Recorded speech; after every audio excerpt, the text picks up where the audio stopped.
সকল ধরনের কালাকানুন থেকে বাংলাদেশকে মুক্ত করা হবে বলে জানিয়েছেন আইন বিচার ও সংসদ বিষয়ক মন্ত্রণালয়ের উপদেষ্টা অধ্যাপক ডক্টর আসিফ নজরুল। আজ রাজধানীর বিচার প্রশাসন প্রশিক্ষণ ইনস্টিটিউটে আয়োজিত সাইবার সিকিউরিটি আইন সংশোধন বিষয়ক এক মত বিনিময় সভায় তিনি এই কথা জানান।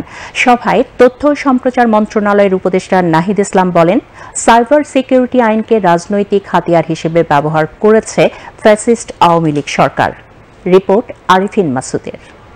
2020 সালে করোনাকালীন সময়ে হিউম্যানিটি ফর বাংলাদেশ পেজ থেকে, তাই সেখানে আমি হোস্ট ছিলাম। সরকারকে ফ্যাসিস্ট হাসিনা বলা হয়, যার কারণে আমার নামে কলাবাগান এবং নিউ মার্কেট থানায় 2টি মামলা হয়। এই 15 মাস শিক্ষার্থী খাদিজাতুল কুবরা বলছিলেন, স্বৈরাচারী আওয়ামী লীগ সরকারের সময়ে সাইবার সিকিউরিটি আইনের নামে তার উপর চালানো নিপীড়নের কথা। ফ্যাসিস্ট আওয়ামী লীগ সরকারের সময় কেউ মুক্ত মত প্রকাশ করলে তার ওপরে নেমে আসত সাইবার সিকিউরিটি আইনে মিথ্যা মামলাসহ নানা নির্যাতন। আজ রাজধানীর বিচার প্রশাসন প্রশিক্ষণ ইনস্টিটিউটে সাইবার সিকিউরিটি আইন সংশোধন বিষয়ক এক মত বিনিময় সভার আয়োজন করা হয়। আইন বিচার ও সংসদ বিষয়ক মন্ত্রণালয়ের উপদেষ্টা অধ্যাপক ডক্টর আসিফ নজরুলের সভাপতিত্বে সভায় বিজ্ঞ আইনজীবী, শিক্ষক, ছাত্র, মানবাধিকার কর্মী ও সাংবাদিক সহ অংশ নেন বিভিন্ন শ্রেণী পেশার মানুষ। সভায় ভার্চুয়ালি অংশ নেন যুক্তরাষ্ট্র ও যুক্তরাজ্যের সাইবার অপরাধ বিশেষজ্ঞগণ।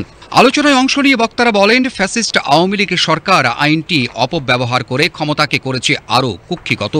ভবিষ্যতে আর কেউ যাতে এই সুযোগ না নিতে পারে সে লক্ষ্যে সাইবার সিকিউরিটি আইন বাতিলের পক্ষে মত দেন আলোচকগণ। যে আইনগুলো কর্তৃত্ববাদী সরকারের কর্তৃত্ববাদ বিকাশের অন্যতম হাতিয়ার হিসেবে এবং তা স্থায়ীকরণের চিরস্থায়ী বন্দোবস্ত তৈরি করার অন্যতম হাতিয়ার হিসেবে ব্যবহার হয়েছে, তার মধ্যে প্রায় শীর্ষে ছিল আইসিটি থেকে শুরু করে পরবর্তীতে ডিএসএ এবং পরবর্তীতে সিএসএ। আমাদের আইনগুলোতে আমি মনে করি সরকারের দিক থেকে ক্ষমতা যত বেশি সম্ভব কমানো যায় সেই চেষ্টাটা থাকা দরকার। চাইল্ড সেক্সুয়াল অ্যাবিউজ ম্যাটেরিয়াল, সেটা নিয়ে অবশ্যই আমাদের আইন থাকা দরকার আছে। সভায় তথ্য ও সম্প্রচার মন্ত্রণালয়ের উপদেষ্টা নাহিদ ইসলাম বলেন, আইনটিকে রাজনৈতিক হাতিয়ার হিসেবে ব্যবহার করেছে আওয়ামী লীগ সরকার। আমরা যেহেতু একটা সমাধান চাচ্ছি, এমন একটা সমাধান করা উচিত যেটা সাস্টেনেবল হবে আর কি।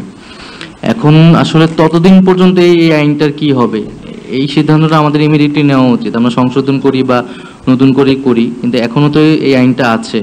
এই আইনটাকে ইমিডিয়েটলি কি করা যেতে পারে, সেটা বাতিল বা স্থগিত বা কোনো মামলা যাতে না নেওয়া হয় এই মুহূর্ত থেকে, আমাদের এই সিদ্ধান্তটা আসলে মানে খুবই দ্রুত নিতে হবে। নাহলে এটা যদি স্বাধীন বাংলাদেশে এই আইনে আরেকটি মামলা হয়, এটা আমাদের সকলের জন্য আসলে বিব্রতকর হবে।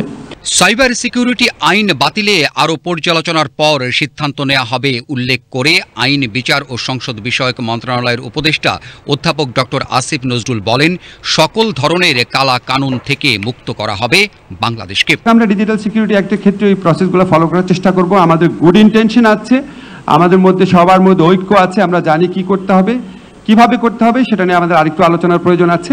বাট আপনাদেরকে কথা দিতে পারি, আমরা পর্যায়ক্রমে সকল ধরনের কালা কানুন থেকে বাংলাদেশকে মুক্ত করব। আইন বিচার ও সংসদ বিষয়ক মন্ত্রণালয়ের উপদেষ্টা বলেন, পূর্বে যে সকল সাইবার মামলা হয়েছে তা বাতিলে কাজ করছে মন্ত্রণালয়, তবে আবেদন করতে হবে ভুক্তভোগীদের। আরিফিন মাসুদ, বাংলাদেশ টেলিভিশন, ঢাকা।